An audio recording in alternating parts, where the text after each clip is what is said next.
Hello hi ಎಲ್ರಿಗೂ ನಮಸ್ಕಾರ. ಕೃಷ್ಣ ಅಡುಗೆ ಚಾನಲ್ಗೆ ಸ್ವಾಗತ. ಇವತ್ತು ನಾನು ಒಂದು ನುಗ್ಗೆ ಸೊಪ್ಪಿನ ಪಲ್ಯ ಮಾಡಿ ತೋರಿಸ್ತಾ ಇದ್ದೀನಿ. ನುಗ್ಗೆ ಸೊಪ್ಪು ಉಪ್ಸಾರು ಮಾಡಿ ತಿಂದು ಬೇಜಾರಾಗಿದ್ದರೆ ಈ ಥರನೂ ಮಾಡ್ಕೊ ತಿನ್ಬೋದು ನುಗ್ಗೆ ಸೊಪ್ಪು ಪಲ್ಯ. ಅದು ಹೇಗೆ ಮಾಡೋದು ಅಂತ ನೋಡೋಣ ಬನ್ನಿ. ಅದಕ್ಕಿಂತ ಮುಂಚಿತವಾಗಿ ನನ್ನ ಚಾನಲ್ನ ಸಬ್ಸ್ಕ್ರೈಬ್ ಆಗಿ ಲೈಕ್ ಕೊಡಿ, ಒಂದು ಇಷ್ಟ ಆದರೆ ಶೇರ್ ಮಾಡಿ, ಫಾಲೋ ಮಾಡಿ. ಈಗ ನುಗ್ಗೆ ಸೊಪ್ಪು ತಗೊಂಡಿದ್ದೀನಿ. ನುಗ್ಗೆ ಸೊಪ್ಪಿನ ಜೊತೆಗೆ ನುಗ್ಗೆ ಸೊಪ್ಪಿನ ಹೂವು ತಗೊಂಡಿದ್ದೀನಿ. ಶುಗರ್ ಪೇಷಂಟ್ ಅವ್ರಿಗೆ ತುಂಬ ಒಳ್ಳೆಯದು ಇದು ನುಗ್ಗೆ ಸೊಪ್ಪಿನ ಪಲ್ಯ. ಮರ ಹಾಕಿದ್ದೀನಿ ನಾನು, ನುಗ್ಗೆ ಸೊಪ್ಪಿನದು ನುಗ್ಗೆ ಮರ ಹಾಕಿದ್ದೀನಿ ನಮ್ಮನೆ ಪಕ್ಕದಲ್ಲೇ ಖಾಲಿ ಸೈಟಲ್ಲಿ.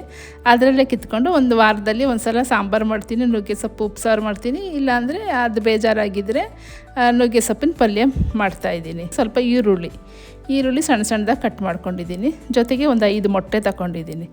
5 ಮೊಟ್ಟೆ ಜೊತೆಗೆ ಬೇಕಾಗಿರೋದು ನುಗ್ಗೆ ಸೊಪ್ಪು, ಈರುಳ್ಳಿ, ಮೊಟ್ಟೆ, ಜೊತೆಗೆ ಉಪ್ಪು, ಖಾರ ಅಂತ ಅಂದರೆ ನಮ್ಮ ಮನೆಯಲ್ಲೇ ಮಾಡಿರುವಂಥದ್ದು ಸಾಂಬಾರು ಪೌಡ್ರು ತಗೊಂಡಿದ್ದೀನಿ.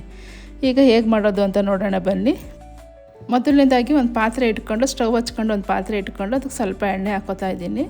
ಎಣ್ಣೆ ಹಾಕ್ಬಿಟ್ಟು ಈರುಳ್ಳಿನ ಚೆನ್ನಾಗಿ ಫ್ರೈ ಮಾಡಬೇಕು.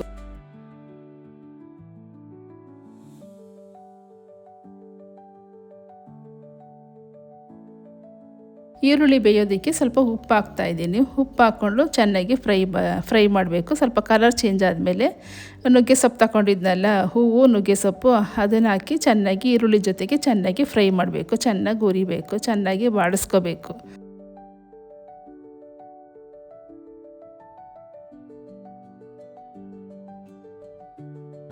ಆಮೇಲೆ ಉರಿ ಕಡಿಮೆ ಮಾಡಿಕೊಂಡು ಮೊಟ್ಟೆನ ಹಾಕಬೇಕು. ನುಗ್ಗೆ ಸೊಪ್ಪಿನ ಜೊತೆಗೆ ಮೊಟ್ಟೆನ ನಿಧಾನಕ್ಕೆ ಹಾಕಬೇಕು.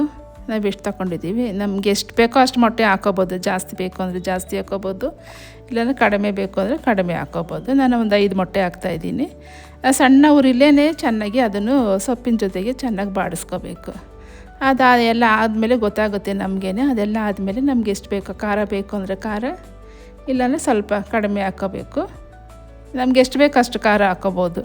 ನಾನು ಖಾರ ಜಾಸ್ತಿ ತಿನ್ನಲ್ಲ, ಅದಕ್ಕೆ ಸ್ವಲ್ಪನೇ ಹಾಕ್ತಿದ್ದೀನಿ. ಮನೇಲೇ ಮಾಡಿರುವಂಥದ್ದು ಸಾಂಬಾರು ಪೌಡ್ರ್, ಇದು ಸಾಂಬಾರು ಪೌಡ್ರ್ ಹಾಕಿ ಎಲ್ಲ ಮಿಕ್ಸ್ ಮಾಡ್ತಾಯಿದ್ದೀನಿ. ಇದಾಯಿತು, ಆಗಿದೆ. ನುಗ್ಗೆ ಸೊಪ್ಪಿನ ಪಲ್ಯ ರೆಡಿಯಾಗಿದೆ. ಇದು ಶುಗರ್ ಪೇಷಂಟ್ ಅವ್ರಿಗೆ ತುಂಬ ಒಳ್ಳೆಯದು. ವಾರದಲ್ಲಿ 1 ಸಲ 2 ಸಲನಾದ್ರು ತಿನ್ಬೋದು. ಸಾಂಬಾರು ಉಪ್ಸಾರು ಮಾಡ್ಕೊಂಡು ತಿಂದು ಬೇಜಾರಾಗಿದ್ದರೆ ಈ ಥರನೂ ಪಲ್ಯ ಮಾಡ್ಕೊಂಡು ತಿನ್ಬೋದು. ತುಂಬ ಒಳ್ಳೆಯದು, ಆರೋಗ್ಯಕ್ಕೆ ತುಂಬ ಒಳ್ಳೆಯದು.